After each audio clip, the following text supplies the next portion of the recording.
Assalamualaikum warahmatullahi wabarakatuh. Halo Sobat Sako, pada kesempatan hari ini kita akan membahas mengupas tuntas mengenai DBD. Bagaimana cara atau antisipasi dalam penyebaran DBD. Tapi sebelum itu kita simak dulu video berikut ini. Memasuki musim peralihan, yakni dari musim hujan ke musim panas, seperti biasa, kasus DBD di Kota Palembang melonjak. Hal ini dibuktikan berdasarkan data dari Dinas Kesehatan Kota Palembang. Untuk wilayah Kota Palembang terhitung Januari 2022 hingga 21 Februari 2022, kasus DBD meningkat hingga 137 kasus. Ya, seperti kita ketahui bahwasanya penyebaran kasus DBD ini tidak bisa hanya diselesaikan oleh satu pihak, tapi semua pihak harus terlibat dan bersama-sama bergotong royong untuk menanggulangi penyakit DBD ini. Nah, pada kesempatan hari ini saya sudah bersama narasumber kita. Itu yang pertama ada Dr. Tania Ovelina selaku dokter fungsional sekaligus dokter penanggung jawab UKP di Puskesmas Sako. Selanjutnya kita juga memiliki narasumber yang kedua, yaitu Ibu Sirly Rizky Fitria selaku penanggung jawab program DBD dan perawat di Puskesmas Sako. Selamat siang dokter, Ibu. Siang, Bu Desi. Ya, kita langsung ke dokter Tania ya. Dok, bagaimana kondisi kasus DBD sendiri di wilayah kerja Puskesmas Sako? Untuk laporan kasus tahun lalu ya, itu DBD itu selama 2021 itu terjadi sebanyak 18 kasus ya, dan itu merupakan laporan bagian dirawat inap saja. Namun pada tahun 2022 ini sendiri, dari Januari sampai bulan Mei ini tercatat sudah terjadi 19 kasus, dan itu tidak hanya laporan dari rumah sakit saja yang dirawat, namun juga itu merupakan laporan dari warga, dari RT, maupun kasus-kasus yang sudah kita temukan langsung di Puskesmas Sako. Oh, baik, seperti itu. Di daerah wilayah Puskesmas Sako sendiri, Dok, daerah mana yang rawan terjangkit penyakit kasus DBD? Untuk daerah kita ya, yang paling rawan itu daerah RT 26 dan RT 9 di Kelurahan Sako. Di Kelurahan Sako. Ada berapa, Dok, jumlah kasusnya? Untuk kasusnya kita menetapkan sebagai daerah potensi, artinya yang rawan DBD itu berdasarkan analisa tahun kemarin, karena terdapat kurang lebih 10 kasus yang terjadi dalam satu bulan di RT tersebut. Yang dalam satu RT itu ya, Dok, terjadi 10 kasus. Iya. Berarti itu termasuk kejadian luar biasa ya, Dok, pada saat itu? Iya, betul sekali. Baik, kita ke Ibu Sirly selaku penanggung jawab program DBD di Puskesmas Sako. Ibu Sirly, tadi yang telah dikatakan oleh Dokter Tania di RT 26 sama di RT 9. Lalu bagaimana penyebaran penyakit DBD itu di wilayah tersebut? Sebenarnya penyebaran di RT yang tersebut ada beberapa faktor ya yang bisa menyebabkan penyebaran itu sendiri. Yang pertama yaitu mungkin faktor lingkungan sekitar. Di sana kan seperti kita ketahui banyak perumahan penduduk, yang padat penduduk, yang berdekat-dekatan, yang sebagaimana kita tahu nyamuk juga bisa terbang dalam jarak 100 meter. Terus faktor kedua juga adanya masyarakat yang membudidayakan seperti tanaman eceng gondok, itu juga kan bisa menyebabkan adanya misalnya pengembangbiakan jentik itu sendiri ya. Jadi banyak faktor sebenarnya yang Di antaranya dua faktor tersebut ya. Betul. Puskesmas Sako sendiri penanggulangan seperti apa yang telah dilakukan untuk mencegah terjadinya penyakit DBD ini? Oh ya. Untuk kalau dari Puskesmas Sako sendiri ya, seperti kita ketahui kita ada upaya promotif dan preventif. Yang pertama untuk promotifnya kita melakukan promosi kesehatan, yaitu kita dengan memberikan edukasi kepada warga dengan cara melakukan upaya 3M plus ya, 3M seperti plus. yang kita ketahui ya. Yang kedua yaitu preventif, yaitu yang pertama kita melakukan pemeriksaan berkala ke rumah-rumah tangga. Yang kedua juga kita pembentukan satu jumantik satu rumah. Satu rumah satu jumantik. Betul. Yang ketiga juga kita pemberian larvasida kepada sekolah, ke RT-RT, ke warga-warga yang terkena DBD. Terus juga kita pembinaan kader jumantik sekolah. Seperti itu. Jadi ini lebih ditekankan untuk pemeriksaan jentik berkala di rumah tangga. Ya, betul. Itu kan melibatkan masyarakat ya. Betul. Bagaimana respon masyarakat ketika petugas mendatangi rumah mereka satu persatu untuk Kami datangi Iya. ya. Alhamdulillah kok selama ini setiap petugas kesehatan yang datang ke warga-warga, alhamdulillah responnya sangat baik. Terutama juga untuk pihak Pak RT, rumah yang kita datangin juga merespon sangat baik dan mereka mendukung program kerja pemerintah ini. jadi mereka sangat mendukung sangat dan, mendukung dari kegiatan yang dilakukan Iya, dari betul. Puskesmas Sako. Alhamdulillah juga kita selama ini juga nggak ada kendala waktu kita turun-turun ke rumah-rumah warga. Oh, baik. Tadi sempat disenggol sedikit mengenai pembinaan kader Jumantik di sekolah. Betul. Itu program dari Puskesmas Sako. Iya betul. Mungkin bisa dijelaskan Ibu Sili program seperti apa itu? Itu dari Puskesmas Sako ya. Itu juga kami juga tidak turun sendiri. Kami juga melibatkan petugas Keslinnya dan petugas pemegang program DBD-nya. Dan kita sudah berkoordinasi sama kepala puskesmasnya. Kita turun ke sekolah-sekolah dan kita turun. Nanti kita memberikan edukasi kepada siswa-siswa yang ada di sana. Kita memberitahu bagaimana nyamuk DBD itu apa, pengertian DBD itu apa, Sekaligus penyuluhan seperti betul, itu ya, Bu. terus cara menanggulanginya gimana, terus juga biasanya jentik itu ada di mana, jadi kita kasih tahu.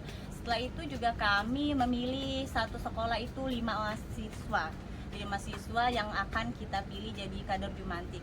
Kami juga memberikan mereka kesempatan. Jadi kalau misalnya nih petugasnya mau turun, ada warga terkena DBD, kami bakal ajak salah satu dari kader Jumantik itu untuk tadi. ikut. Nanti dia disuruh lihat nih, gimana dek cara cari jari jentiknya yang mana gitu. Nanti mereka yang turun, nanti mereka juga ngelapor nih sama gurunya. Dia juga di sekolah, dia meriksa juga, dia yang tanggung jawab si para kader Jumantik itu untuk sekolahnya, bak-bak kamar mandinya gimana, juga yang ada bak-bak penampungannya gimana. Terus mereka juga dikasih kepercayaan, dipegangin tuh larpasida buat mereka kasih ke dalam bak-baknya. Kalau memang ada jentik, mereka akan ngelapor sama gurunya. Dan kami juga petugas bakal melakukan pembinaan lagi untuk dievaluasi. Kita datangin lagi sekolahnya, kita lihat lagi gimana, masih ada jentik nggak setelah dibentuk sama kader Jumantik itu, atau jalan atau enggak. Berarti kader Jumantik ini berperan penting ya, selain Betul. untuk di wilayah sekolah mereka, Iya. tapi juga di masyarakat Iya dilibatkan betul, juga. dia diajak Diajak. biar mereka tahu kayak Iya. gitu cara turun-turun di lapangan. Jadi, preventif sama promotif ya Betul, yang ya. ditegakkan itu ya. Kalau dari dokter sendiri mungkin ada yang mau disampaikan? Sekedar tambahan ya, di samping upaya promotif dan preventif di lingkungan masyarakat, itu kita juga lakukan untuk pendiagnosis dan kuratif, artinya pengobatan di dalam gedung. Oh, Yang di pertama puskesmasnya iya ya? di puskesmas. Kita untuk pendiagnosisan itu sendiri sudah di samping pemeriksaan darah rutin nih untuk menilai kadar trombosit. Kita juga ada pemeriksaan NS1 dan IgG/IgM serologi untuk melihat antibodi pada pasien DBD ini sendiri, suspek DBD ini sendiri. Untuk itu kemudian apabila terjadi kasus, itu biasanya kita rujuk ke rumah sakit untuk yang klinisnya jelek, dan kalau ada kasus kita fogging, rencana untuk fogging. Rencana untuk fogging. Yang melibatkan pihak kelurahan dan pihak dinas kesehatan. Iya. Jadi kan karena masyarakat itu mindsetnya kalau misalkan ada kasus DBD harus segera di fogging. Sedangkan program yang ditawarkan oleh Ibu Sili tadi untuk pembagian bubuk larvasida. Bagaimana menurut dokter tentang pendapat atau mindset masyarakat terhadap fogging tersebut? Ya, untuk stigma di masyarakat ini yang masih berkembang kan, untuk pengobatan DBD ini sendiri kan harus dengan fogging untuk mematikan nyamuk. Padahal sebenarnya tidak seperti itu.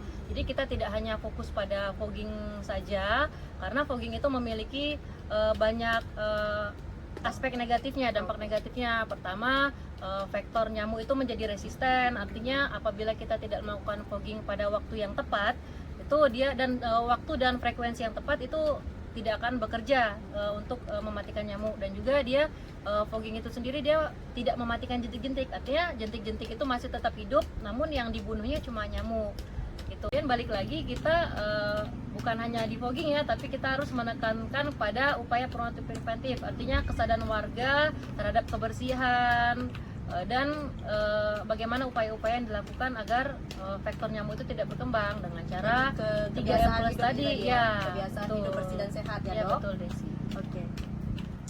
Untuk ke dokter lagi deh.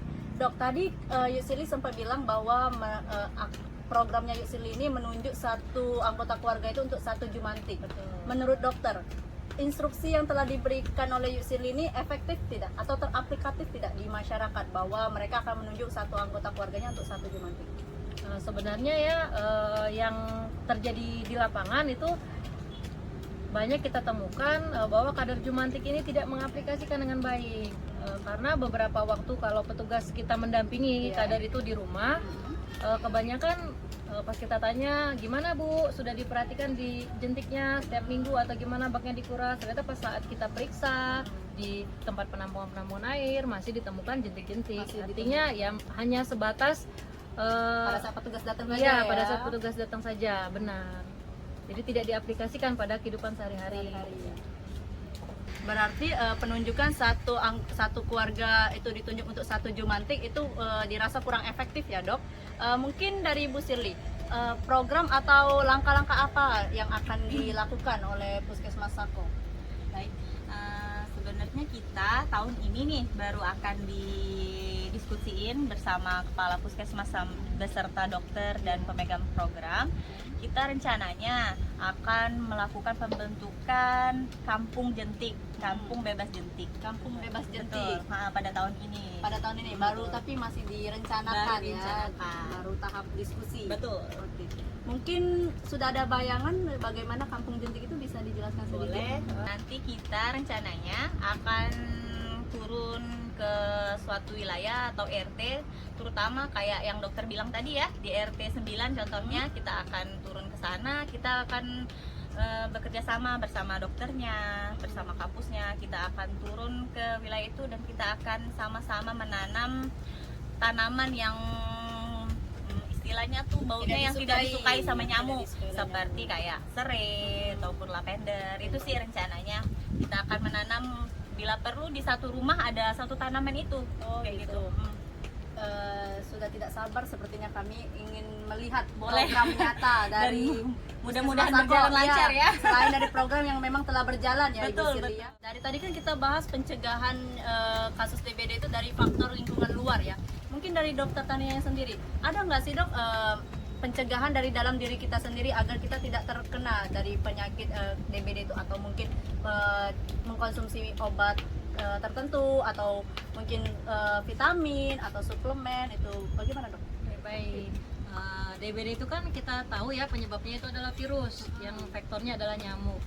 Jadi sebagaimana kita ketahui kalau penyebabnya virus itu kan berarti dia penyakitnya self-limiting disease, artinya dia bisa sembuh sendiri tanpa diobati.